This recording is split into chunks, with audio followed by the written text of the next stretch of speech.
global competition, war in Ukraine and renewed conflict in the Middle East.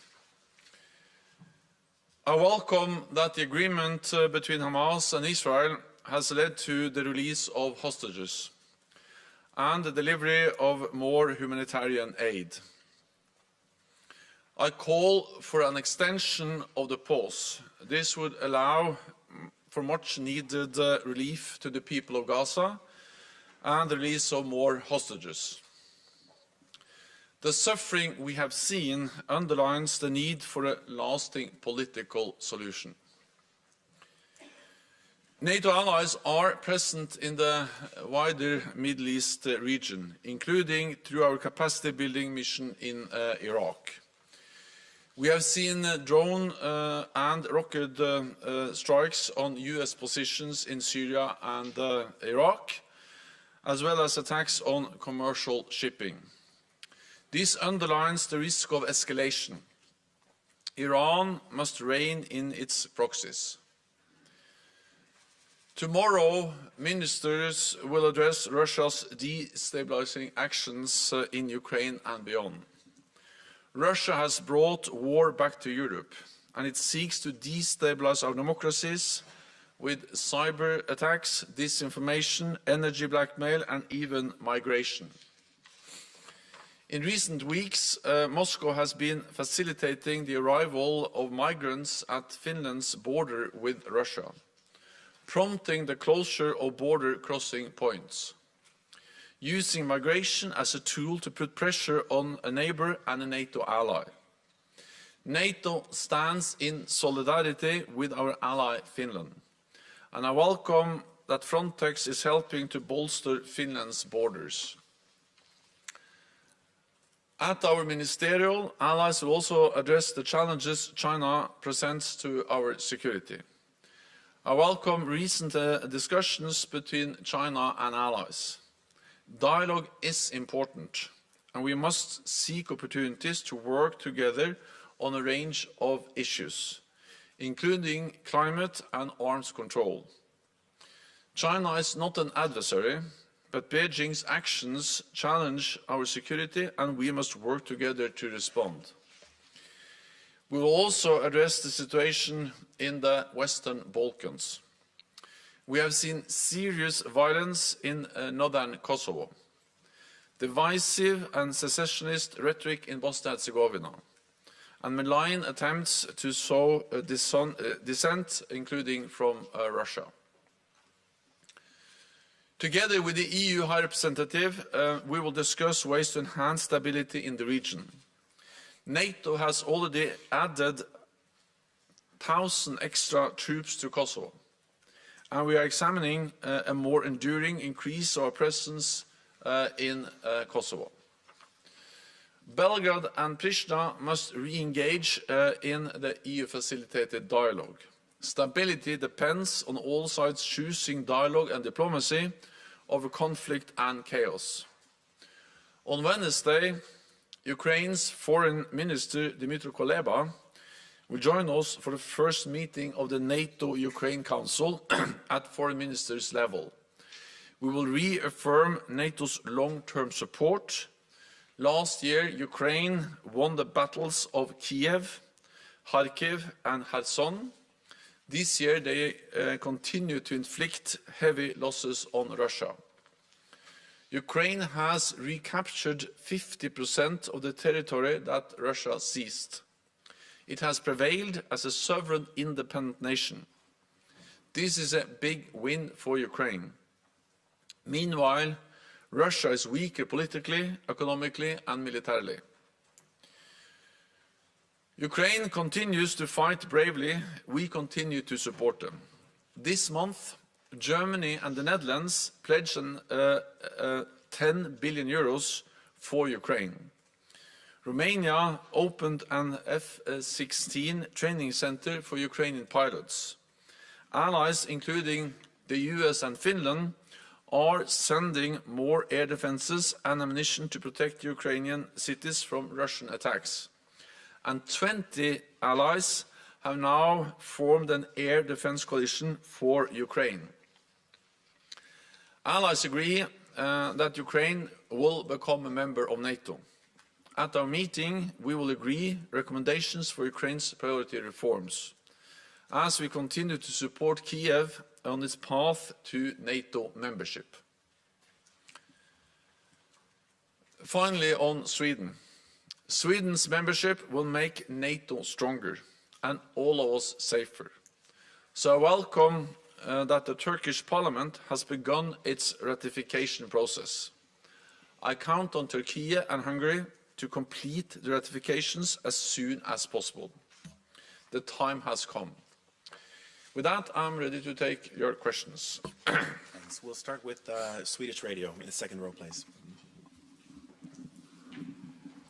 Mr. Secretary General, how does the statement from the leader of the Swedish Democrats that he wants to stop the construction of new mosques, even confiscate and demolish mosque buildings, affect the possibilities of a final decision soon on a Swedish NATO membership in Turkey? And what do you think about the statement in general? And the second question, the increased migration, as you mentioned, the pressure we'll see in Finland from Russia. How will it be raised at the meeting, and in what way is it comparable with the situation with Belarus 2 years ago, according to you? Thank you.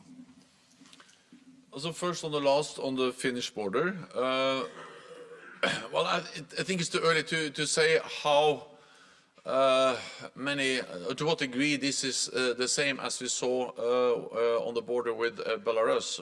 But I think what we can say is that this is yet another example of how Russia is using migration as a tool to try to put pressure on other countries in Europe. Therefore, I'm in close contact with the Finnish government.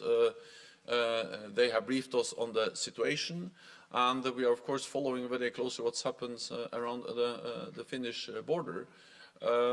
Having said that, I'm absolutely confident that the Finnish authorities are able to deal with this situation themselves, also with the support they get from the EU border agency Frontex,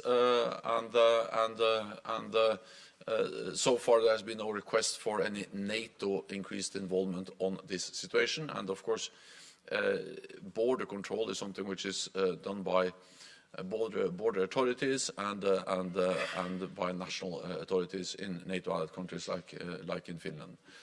Then on the statement from the Swedish also leader of the Swedish political party, I will just say that I will not go into domestic discussions, but I believe in freedom of religion, but freedom of expression, and these are also core NATO values: democracy, freedom, democracy, and these are actually fundamental rights which shall be protected throughout the alliance. What matters for Sweden's NATO membership is the fact that Sweden, as a government, as a nation, has delivered on what they pledged.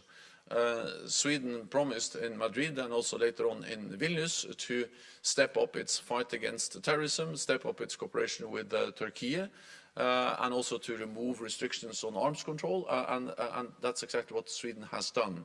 So Sweden has delivered on what they promised, and now the time has come to Turkey to finalize the accession process, and it's good that President Erdogan has submitted the papers for ratification to the parliament. It's good that the parliament in Ankara, the Grand National Assembly, has started to deal with these documents, and I hope they can finalize this process as soon as possible.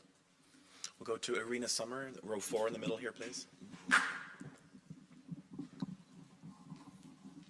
Just behind you. Yeah. Thank you, Dylan. Secretary General Irina Sommer, news agency Interfax, Ukraine.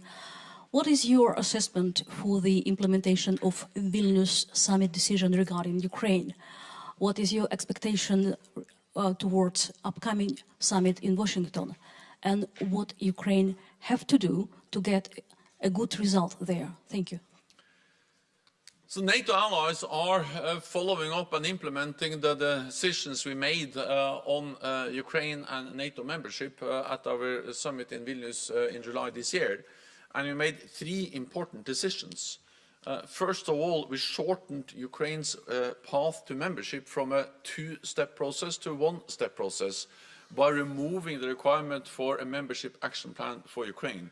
So that step has already been taken. We have actually removed one of the phases that Ukraine has to pass to become a full member by removing the requirement for a membership action plan, as we also actually did for Finland and Sweden. Second, we have established a NATO-Ukraine Council, which is an important body where Ukraine and all NATO allies meet around the same table with the same rights, the same obligations, and that's a body where we can make decisions together. So that moves Ukraine, of course, significantly closer to NATO by establishing a decision-making body, the NATO-Ukraine Council, and that body, that council, will meet for the first time at the foreign ministerial level this week when Minister Kuleba comes to NATO. And thirdly, we have agreed a comprehensive, substantial program for ensuring full interoperability between Ukrainian forces and NATO forces. This will, of course, help them also to come closer to us, that they are more capable of operating together with NATO forces, and allies are delivering on that. On top of that, of course, the fact that NATO allies are delivering F-16s, battle tanks, artillery, training, all of that is, in a very practical way, helping Ukraine to come closer to NATO, because they are more and more also capable of operating and working together with NATO soldiers and based on NATO doctrines and training procedures. It's too early to say exactly what will be the decision at the Washington summit. All allies agree that in the midst of a war, full membership is not possible, but of course we will continue to look into, to address how we can move Ukraine and NATO even closer together as we prepare for the Washington summit. What decision we make there has to be addressed at a later stage when we are closer to the summit. We'll go to Petra Jordan in the second row here, please. This is Mohammed Shaboul from Jordan News Agency. Mr. Secretary General, what specific issues will the ministers discuss with respect to the situation in the Middle East? Thank you. Of course, we are extremely concerned, and I will also welcome the fact that King Abdullah visited NATO a couple of weeks ago. He gave a briefing to all allies. I had a bilateral meeting with him, and of course, his assessments, his analysis are of great value for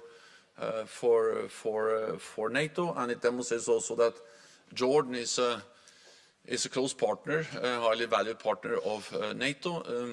We have partners in the region. Israel is a partner, but also Jordan, Iraq, many Gulf countries, other Arabic countries are NATO partners, and in this critical situation we consult, we work with, we listen to our partners in the region. So we welcome the pause in the fighting, and this has enabled the release of hostages and enabled the delivery of support, humanitarian support to the people of Gaza. I call on an extension of the pause because this will give the people of Gaza much needed relief. It will also enable further release of hostages. NATO as an alliance has never played an active role in the Israel-Palestine conflict. We have a presence in the wider region with our training mission in Iraq to fight ISIS, with our close cooperation with Jordan, where we also do some defense capacity building efforts. And of course we are concerned about the potential escalation of the conflict, and therefore our message to Iran is that they should rein in their proxies. And of course, what we have seen, drone attacks on ships, on U.S. forces in the region, but also attacks on commercial ships, is of great concerns and underline the importance that Iran actually really don't use this situation to turn this war into full-scale regional conflict. Go to Terry Schultz in row 3 here, please. Thank you, Terry Schultz with DW Today. Mr. Secretary General, how concerned are you by the emergence of plans that could call for Ukraine to give up territories permanently, possibly in exchange for NATO membership? How much does this concern you about the long-term security of NATO if this were actually to be the case? And are you also worried that that perhaps flagging in the sense of declining weapons deliveries to Ukraine could mean that Ukraine would be forced into that situation, again, leaving territories in Russian hands that are Ukrainian land? Thank you. It is for Ukraine to decide what are acceptable ways to end this war. Our responsibility is to support Ukraine and to enable them to liberate as much land as possible and to put them in the best possible place when or if negotiations may start. Wars are by nature unpredictable. We have seen no sign that President Putin is planning for peace. He's actually planning for more war. So what we do know is that the more military support we provide to Ukraine, the stronger their position will be on the battlefield and the stronger their position will be on a potential negotiating table. I think we have to also recognize that Ukraine has already made big or achieved big victories. We have to remember where this conflict started. At the beginning of the war, we feared that Ukraine would collapse within weeks and that President Putin would control Kiev within days. That didn't happen. The opposite happened. The Ukrainians were able to push Russian forces out of the north, in the east and in the south. They have liberated 50% of the territory that Russia occupied at the beginning of the war, or the full-fledged invasion, and they have prevailed as a sovereign, independent, democratic nation in Europe. This is a big victory for Ukraine. At the same time, Russia has suffered big losses, significant fighting capabilities, tens of thousands of troops and personnel. And Russia is becoming more and more isolated politically, weaker economically, militarily. So in total, what we have seen is big defeats for Russia. They have not achieved their strategic goal to control Ukraine, and the Ukrainians have achieved a lot. Again, it is for Ukraine to decide. Our responsibility is to put them in the strongest possible position. And therefore I welcome the continued support from NATO allies. We'll go to Reuters here in the third row, please. Andrew Gray from Reuters. Secretary General, you said that Ukraine has achieved big victories in this war, but it hasn't achieved any big victories this year in the counter-offensive. General Zaluzhny himself talks about a stalemate. So what is NATO content with that state of the war? And if not, what is NATO and what are NATO allies willing to do to break the stalemate? So what we see is intense fighting. There is an extremely difficult situation along the front line, especially in the east. We see high casualty numbers and some of the most intense fightings that we have seen throughout the whole war has actually taken place over the last weeks and couple of months. This happens at the same time as the front line has not shifted in any significant way. So I think we need to distinguish between the fact that the front line is not moving so much and the fact that actually there is very heavy fighting going on. Again, we are impressed by the bravery, the competence of the Ukrainian forces, and also their ability to actually strike behind the Russian lines, deep into Russian-controlled territory. And of course, military achievements can partly be measured in square meters, but also on the losses you are able to inflict on your adversary. And yes, the front line has not moved so much, and of course we would like them to liberate as much territory as possible, as quickly as possible.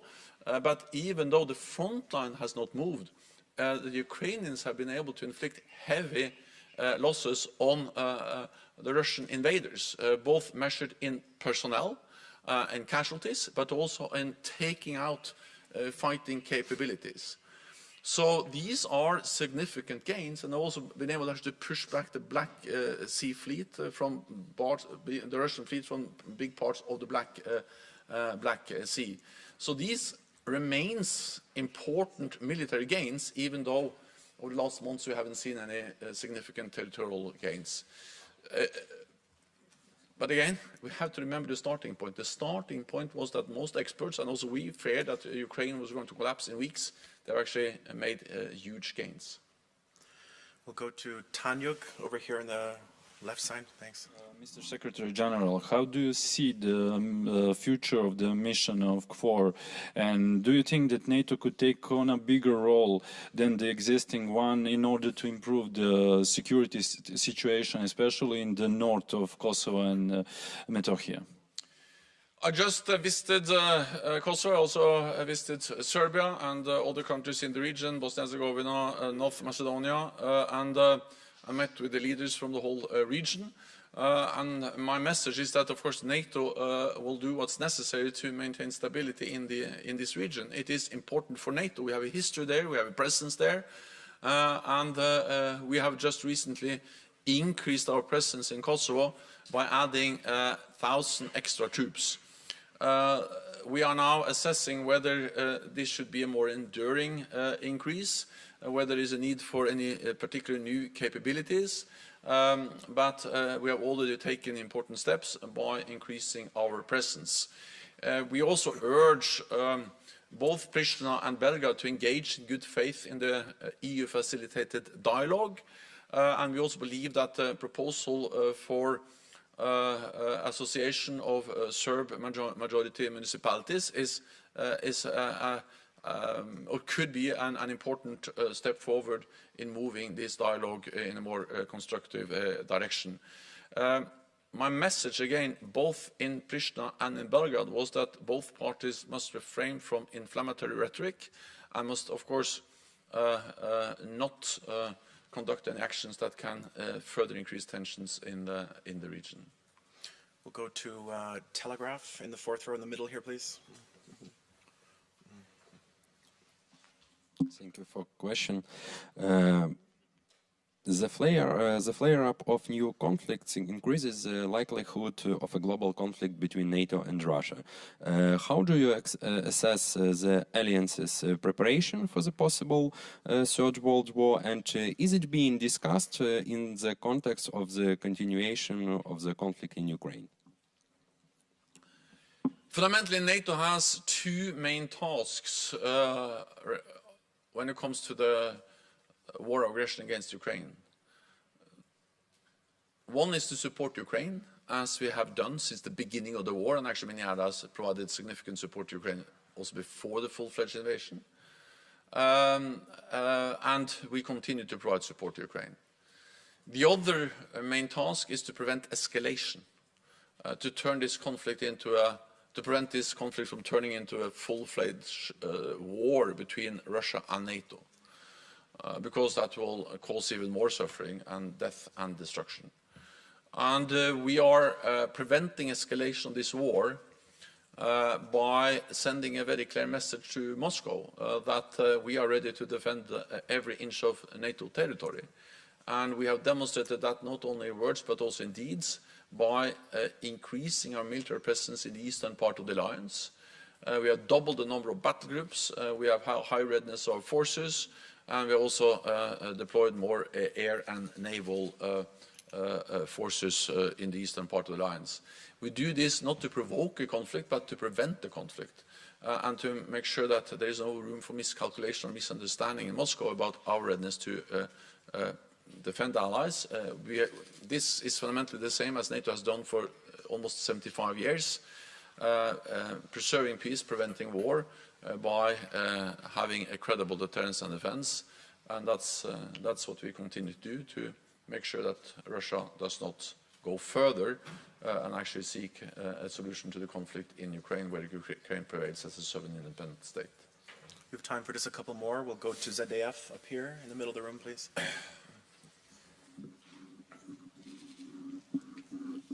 Thank you very much. Florian Neuhan, ZDF German TV. Mr. Stoltenberg, once again on Turkey.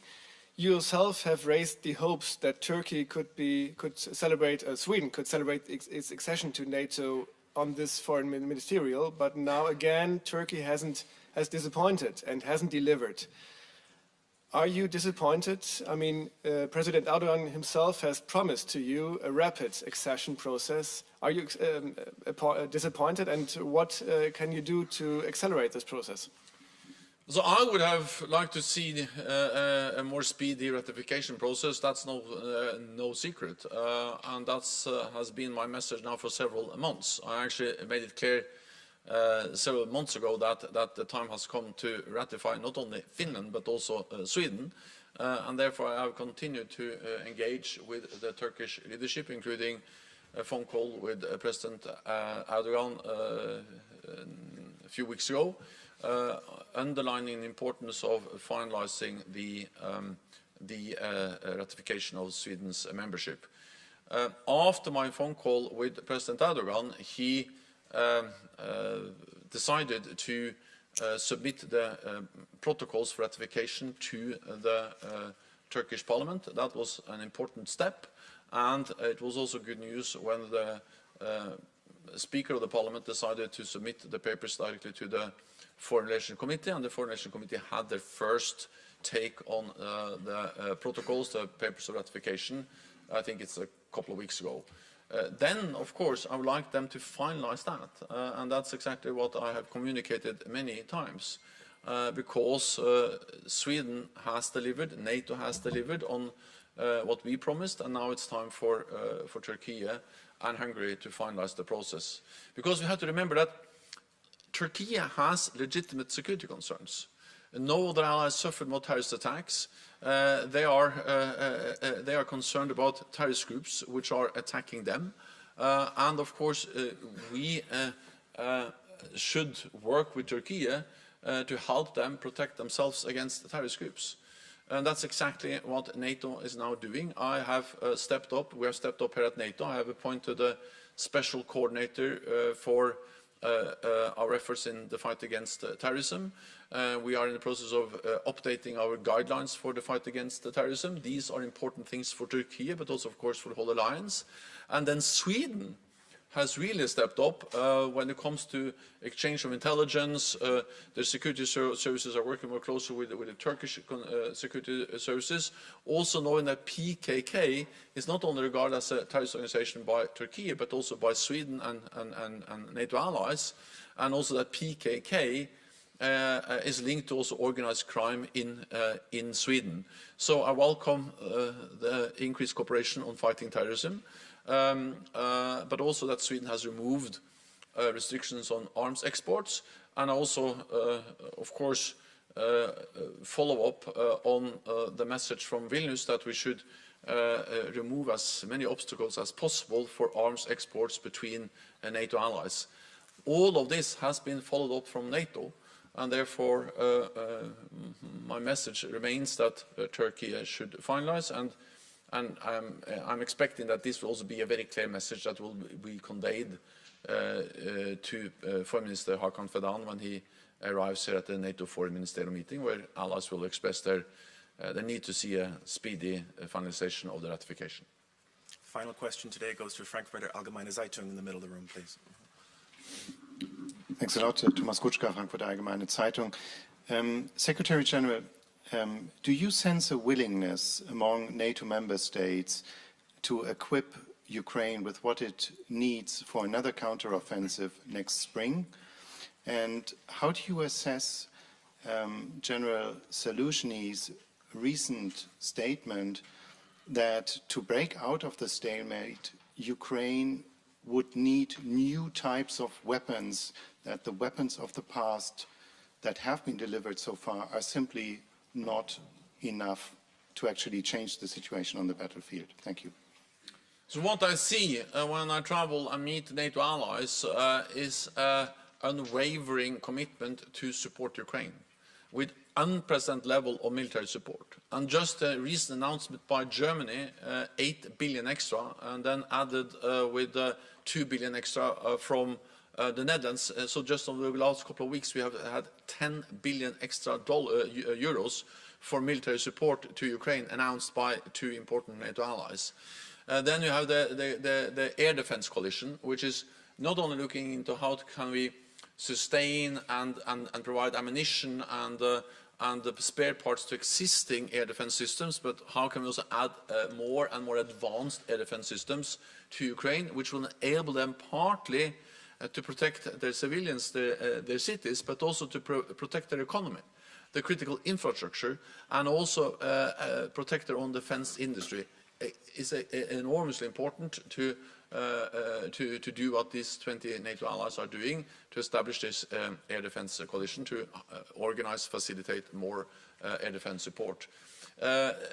Allies have delivered very advanced weapons, including cruise missiles from the United Kingdom, from France, and allies also providing a lot of other modern types of weapons. And then, of course, we have also the establishment of the training facility in Romania for training F-16 pilots. So overall, I see a very strong commitment from NATO allies to really provide military support and a wide range of types of weapons.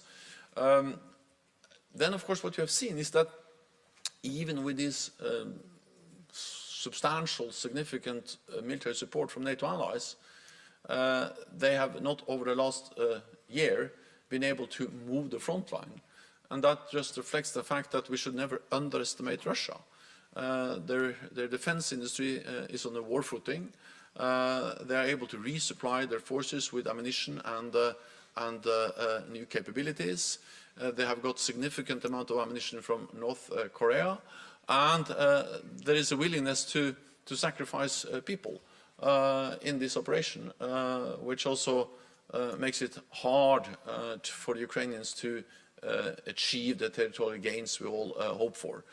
But rest assured, I'm absolutely certain that the message from NATO allies at this meeting, but also when we gather later on at the Washington summit, is that we need to stand by Ukraine. It is in our security interest that President Putin does not win this war.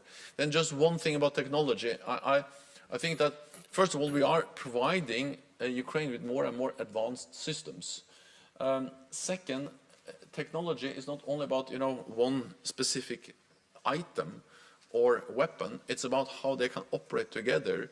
How we can use drones, how we can use cyber, how we can use different systems and connecting them and then providing new capabilities. And allies are also working on that.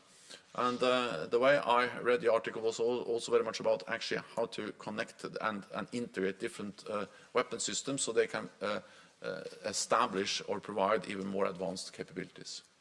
I'm afraid that's all we have time for today. There will be several other opportunities this week. See you tomorrow. Thank you. Thank you so much.